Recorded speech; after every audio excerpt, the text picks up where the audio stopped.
मिल सके। कृपया इन वीडियो को दोस्तों और परिवार के साथ साझा करें। सबसे महत्वपूर्ण बात यह है कि यह अध्ययन आपको बुद्धिमानी से चलने में मदद करे। एक बार फिर धन्यवाद।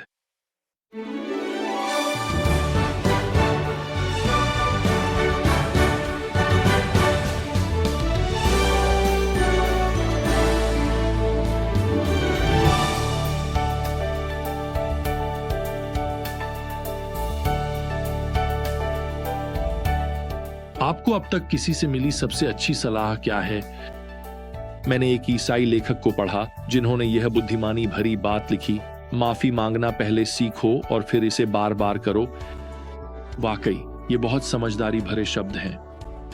बच्चे भी कभी कभी बहुत अच्छी और गहरी सलाह दे सकते हैं, जैसे उस छोटी लड़की की कहानी जो मैंने पढ़ी थी, जिसने कहा, अगर तुम्हें बिल्ली का बच्चा चाहिए तो अपने माता पिता से घोड़े की मांग से शुरू करो।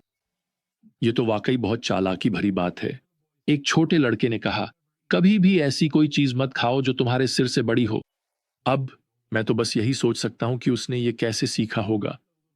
एक और छोटी लड़की ने लिखा, अगर तुम्हारा हेयर कट खराब हो जाए तो बस टोपी पहन लो। ये भी काफी अच्छी सलाह है। ये रही एक और। एक 5 साल के लड़के ने लिखा, अगर तुम्हारा जन्मदिन है तो पूरा केक खाना ठीक है। खैर, मैं खुद भी अगली बार अपने जन्मदिन पर यह आजमाने की कोशिश करूंगा, अगर मुझे मौका मिल गया तो। एक बड़े व्यक्ति ने यह दिलचस्प सलाह दी, अगर आप कमरे में सबसे समझदार इंसान हैं तो आप गलत कमरे में हैं। दूसरे शब्दों में, आपको दूसरों से सुनना और सीखना चाहिए। प्रसिद्ध 19वीं सदी के लेखक और पादरी चार्ल्स स्पर्जन ने एक बार कहा था, जो आदमी कभी पढ़ता नहीं उसे कभी पढ़ा नहीं जाएगा, जो कभी उद्धरण नहीं देता उसका कभी उद्धरण नहीं दिया जाएगा। खैर, जैसे ही हम एक आखिरी बार पॉल के पहले पत्र को तीमुथियुस के नाम पर पढ़ने निकलते हैं, वह तीमुथियुस को कुछ बुद्धिमत्तापूर्ण सलाह दे रहे हैं, और ये आज हम सभी के लिए प्रेरणादायक ज्ञान के शब्द हैं। और पहली सलाह जो पॉल तीमुथियुस को देते हैं, चलिए मैं इसे इस तरह कहता हूं, ये रही, अपनी मंशा पर ध्यान दो। खैर, वह फिर से झूठे शिक्षकों के बारे में बात करते हुए शुरू करते हैं। ऐसा लगता है जैसे आज हैं वैसे ही उस समय भी उनकी कोई कमी नहीं थी। तो पॉल यहां अब अध्याय 6 और पद 3 में लिखते हैं, यदि कोई कोई भिन्न शिक्षा देता है और हमारे प्रभु यीशु मसीह के स्वस्थ वचनों और उस भक्ति के अनुसार शिक्षा से सहमत नहीं है, तो वह घमंड से फूल गया है और कुछ भी नहीं समझता। ये झूठे शिक्षक एक अलग शिक्षा दे रहे थे। यह यीशु मसीह के वचनों के अनुरूप नहीं थी। पॉल यीशु के स्वस्थ वचनों का उल्लेख करते हैं। स्वस्थ शब्द से हमें हाइजीन शब्द मिलता है। प्रभु के वचन हमेशा आत्मिक रूप से लाभकारी और स्वस्थ होते हैं।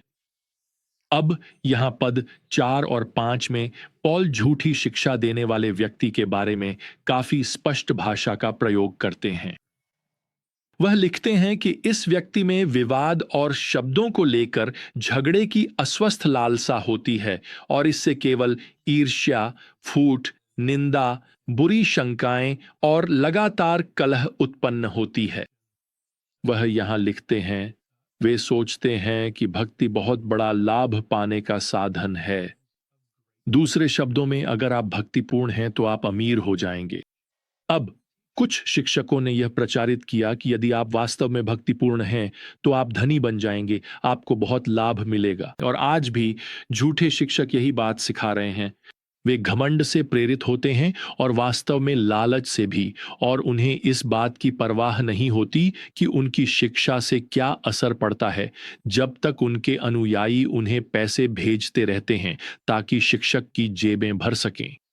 झूठे शिक्षक भगवान के बारे में बात कर सकते हैं, कभी कभी बाइबल भी उठा सकते हैं, लेकिन ज्यादा देर नहीं लगती जब वे असल में आपसे उन्हें पैसे भेजने की बात करने लगते हैं।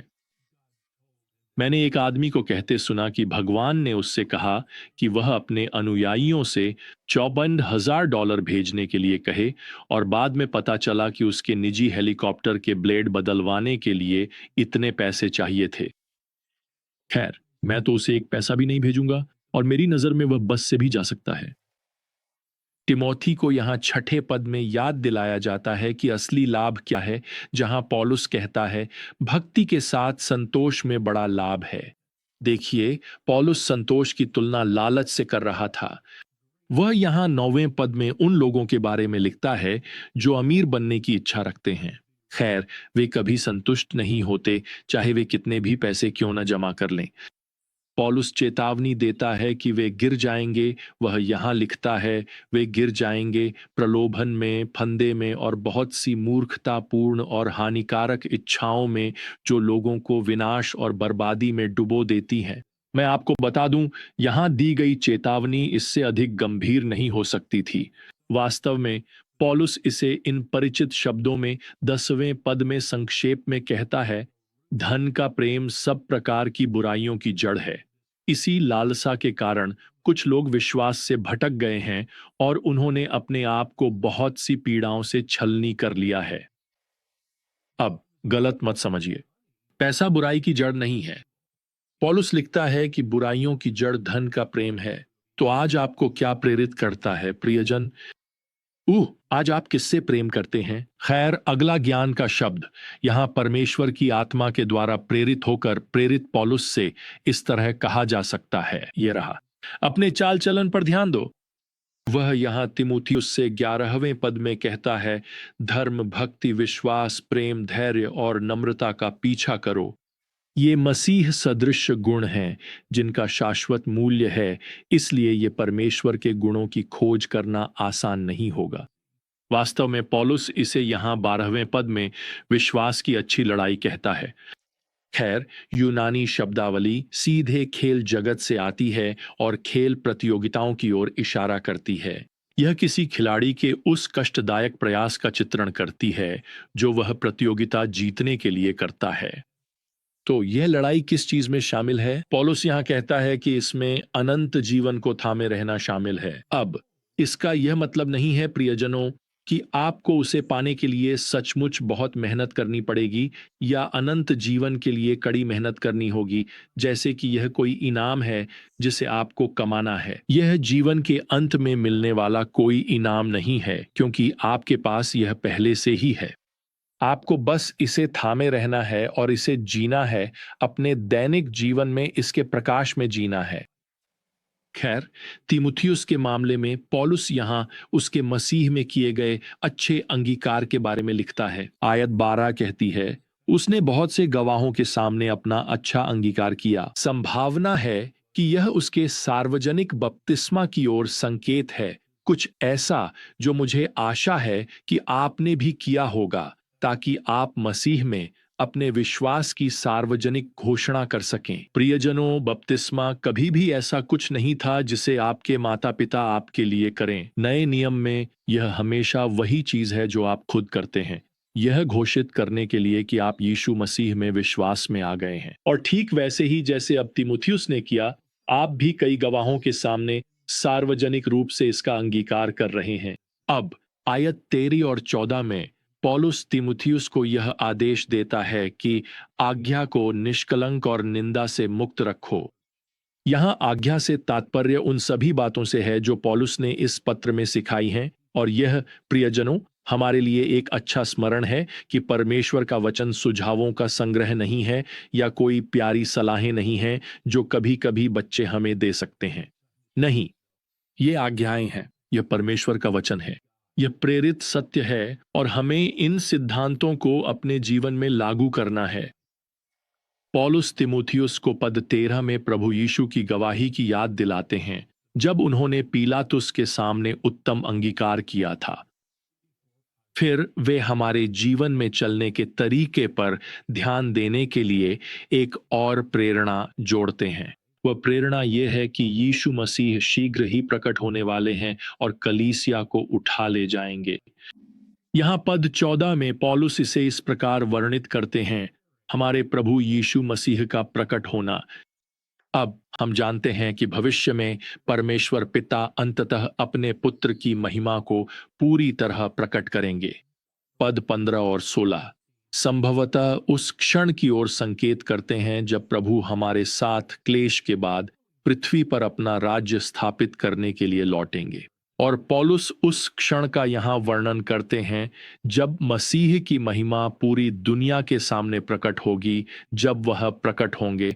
पौलुस लिखते हैं राजाओं के राजा और प्रभुओं के प्रभु के रूप में। अब इसके साथ ही पौलुस हमारे लिए एक और बुद्धिमत्ता की बात कहते हैं। इसे मैं इस तरह से कहूंगा, अपनी सेवकाई का प्रबंधन करो।